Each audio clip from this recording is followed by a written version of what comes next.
Let's get right to the point. Western Montana Views presents Montana Services Bad? And are low wages to blame? All right, let's get into this topic. Yeah, I think service is actually getting progressively worse as time goes on, only because the dollar isn't basically being covered as far as it used to. So, a lot of these businesses are offering 9, 10, 11, 12 bucks an hour in Montana, but housing, basically, the average house is going for $500,000 or more as other people in other richer parts of the country start moving here for their secondary homes. So they start buying up the available housing stock in a state like Montana with low wages. Now, these low wages used to cover a living before, I guess, but at a really low rate. And you still needed multiple jobs if you were going to work the service sector. But now the service sector doesn't even work with each other. You can't work those multiple jobs anyway. You can only work the one job because both schedules won't line up with each other.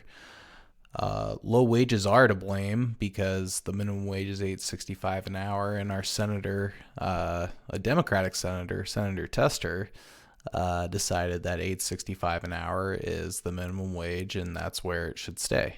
So, basically $15 an hour is not where he wants it to be, but really $15 an hour is probably the minimum to live in Montana comfortably in an apartment. There is basically nowhere else to go, basically, and not a lot of jobs offer the $15 an hour. Only really the national chains such as Wendy's, McDonald's, possibly Walmart, Costco, et cetera, et cetera, et cetera. The big, basically big name companies that you already know of, not local small companies that are only going to offer the minimum wage.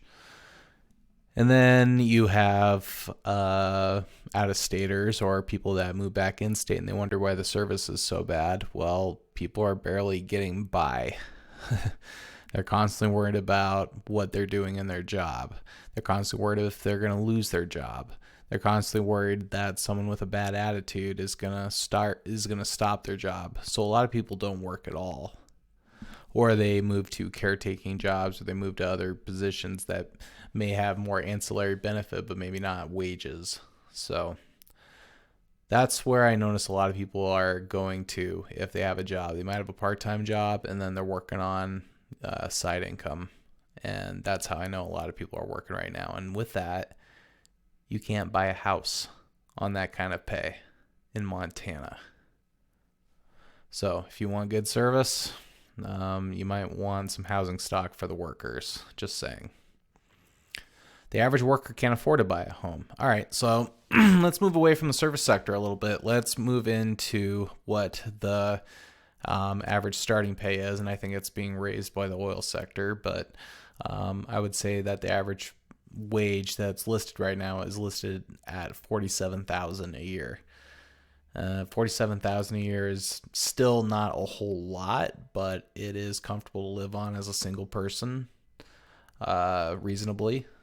I know that based on myself living on that wage for a while, and basically it's still not enough to afford a home, because let's say your housing is 3 to 4 times what your wage is, and let's say you could hold that job for 30 years. Let's just assume those things at this point. So you have $160,000 to $170,000 for a house. You can't afford a house like that in Montana. You just can't. You also can't afford you can't afford really a townhouse. Now, I remember back in the early 2000s when townhouses were going for like 150, 160, 170 in the Gallatin Valley in the Belgrade area, but those days are over. Those days are long, long gone, and Montana has been discovered. So if you're looking for housing stock, just know that you are seeing competition out the wazoo, and the average worker can't afford the cash buys to buy the house when it's listed over listing property.